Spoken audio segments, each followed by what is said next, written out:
અલ્પાના રસોડામાં તમારું સ્વાગત છે। આજે આપણે ફૂલ ડીશ બનાવવાના છે। ગુજરાતી દાળ ભાત, ચોળી બટેટાનું શાક, કોબી ગાજરનો સંભારો, કેરીનો રસ અને રોટલી અને છાશ। તો ચાલો ઝડપથી રસોઈ બનાવીએ। તમે મારી ચેનલને લાઈક કરજો, શેર કરજો અને સબસ્ક્રાઇબ કરજો। તો અહીંયા આપણે બધી વસ્તુ જોઈ લઈએ। કેરીનો રસ બનાવવા માટે મેં કેરી લીધી છે। આ ચોળી અને બટેટા સમારી લીધા છે। દાળ અને ભાત ચોખા બે પલાળી દીધા છે। આમાં કોબી, ગાજર અને એક મરચું સંભારો કરવા લીધું છે।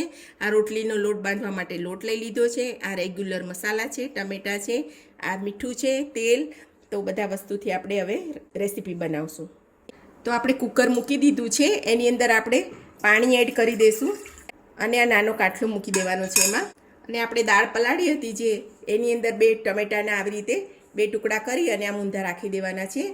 તો એના આપણે પછી એ છાલ કાઢી લઈશું એની। તો દાળ મૂકી દીધી છે। આમાં મેં 1 વાટકી ચોખા લીધા હતા। 1 વાટકીની સામે પ્રમાણસર 2 વાટકી જ પાણી મૂકવાનું છે। તો આપણા ભાત પરફેક્ટ થશે, એકદમ છૂટા અને બરોબર। તો 1 વાટકીની સામે 2 વાટકી જ ભાતમાં પાણી મૂકવાનું છે। તમારે મીઠું નાખવું હોય તો તમે નાખી શકો છો। હું મીઠું નથી નાખતી ભાતમાં। તો આપણે કુકર બંધ કરી અને આની 4 સીટી લઈ લેવાની છે। આ કુકરને આપણે સાઈડમાં અહીંયા બીજા ગેસ ઉપર મૂકી દઈશું અને અહીંયા ગાડી આપણે ચોળી અને બટેટાને આપણે પહેલાં બાફી લઈશું। ડાયરેક્ટ શાક વઘારીએ તો આપણે ચોળીને શાકમાં કલર નથી દેખાતો, મરચું મીઠું ને દેખાતું નથી આપણો કલર। તો પછી હું આ રીતે બાફીને કરું છું। તો મેં બધી ચોળી આમાં કુકરમાં ટ્રાન્સફર કરી લીધી છે। એની અંદર આપણે થોડું પાણી નાખી દઈશું, ચોળી થોડીક ડૂબી જાય એટલું, અને થોડું મીઠું નાખી અને આની 2 કે 3 સીટી વગાડી દેવાની છે। તો કુકરમાં આપણું ઠંડુ થાય ત્યાં સુધી આપણે લોટ બાંધી લેશું। તો ચપટી જેટલું મીઠું નાખવાનું છે, 1 ચમચી જેવું આપણે મોણ નાખીશું। મોણ ના નાખો તો પણ ચાલે, પણ રોટલી થોડી સોફ્ટ થાય છે એટલે આપણે તેલ નાખીએ તો રોટલી સારી થાય છે। તો થોડું થોડું પાણી નાખીને આપણે રોટલીનો લોટ તૈયાર કરી લેશું। આપણી રોટલીનો લોટ બંધાઈ ગયો છે, એની પર આપણે આ કપડું ઢાંકી અને એને એક સાઈડ રાખી દઈશું। કેરીના કટકા તૈયાર કરી લીધા છે, એની અંદર મેં થોડો બરફ એડ કર્યો છે અને આપણે હવે એનો રસ કરી લેશું। તો આપણો રસ તૈયાર થઈ ગયો છે। તો આપણે અહીંયા ગેસ ચાલુ કરી દીધો છે અને એની અંદર આપણે 1 ચમચી જેટલું આપણે તેલ મૂકશું। સંભારામાં તેલ વધારે નથી મૂકવાનું। અને મેં મરચાં છે લીલા એ ઝીણા કટ કરી લીધા છે। તો 1 ચમચી તેલ મૂકી દીધું છે અને આ રાઈ નાખી આપણે પિંચ હિંગ નાખી દઈશું, થોડીક હળદર નાખી દઈશું અને આપણે આ મરચાં અને સંભારો જે આપણે કરવા માટે કોબીજ અને ગાજર કટ કર્યા હતા એ બધું આપણે એમાં નાખી દઈશું અને એમાં થોડુંક મીઠું સ્વાદ પ્રમાણે નાખીશું। થોડું એવું ધાણા જીરું પણ એડ કરશું। તો સંભારાને આપણે બહુ ચડવાનો નથી, પણ કાચો પાકો જેવો ક્રન્ચી જ રાખવાનો છે।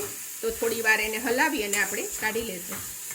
તો આપણી ચોળી અને બટેટા કુકરમાં એકદમ સરસ બફાઈ ગયા છે। તો હવે આપણે વઘાર રેડી કરશું। તો આપણે અહીંયા તેલ મૂકશું, 3 ચમચા જેવું આપણે તેલ મૂકવાનું છે। તેલ ગરમ થાય એટલે આપણે એમાં રાઈ નાખશું, 1 નાની ચમચી જેટલી રાઈ નાખવાની છે। થોડુંક ચપટી જીરું નાખી દઈશું અને અહીંયા આપણે હિંગ નાખીશું।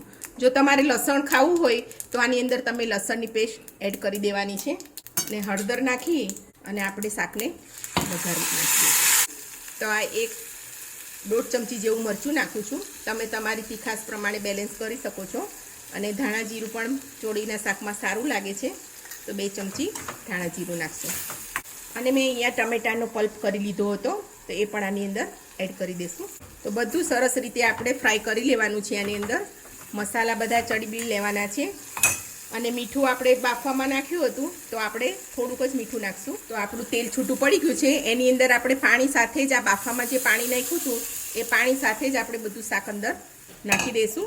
તો હવે આપણે બધું શાક એડ કરી દીધું છે, આને ઢાંકી અને સરસ મસાલા એમાં ચડી જાય એટલા માટે ઢાંકી અને આપણે એને રાખી દઈશું 5 મિનિટ। તો આપણા ભાત થઈ ગયા છે, દાળ ભાતનું કુકર। તો આપણે એમાં જોઈ લઈએ તો આપણા ભાત એકદમ ખીલા ખીલા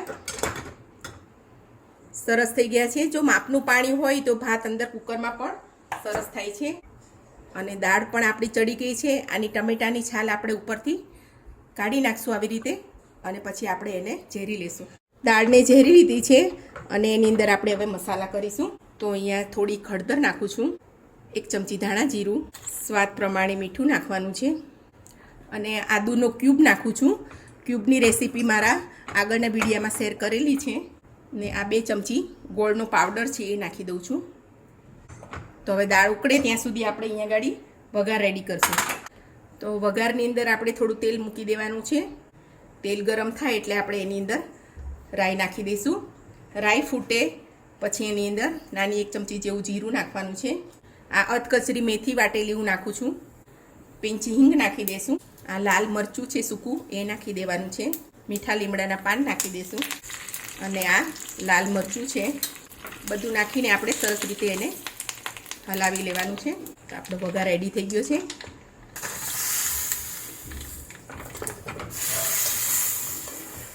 અને આપણે થોડુંક એવું લીંબુનો રસ એડ કરવાનો છે. અને ઉકળે દાળ પછી તમારે ચાખી લેવાની, વધારે ઓછું કંઈ તમે કરી શકો છો.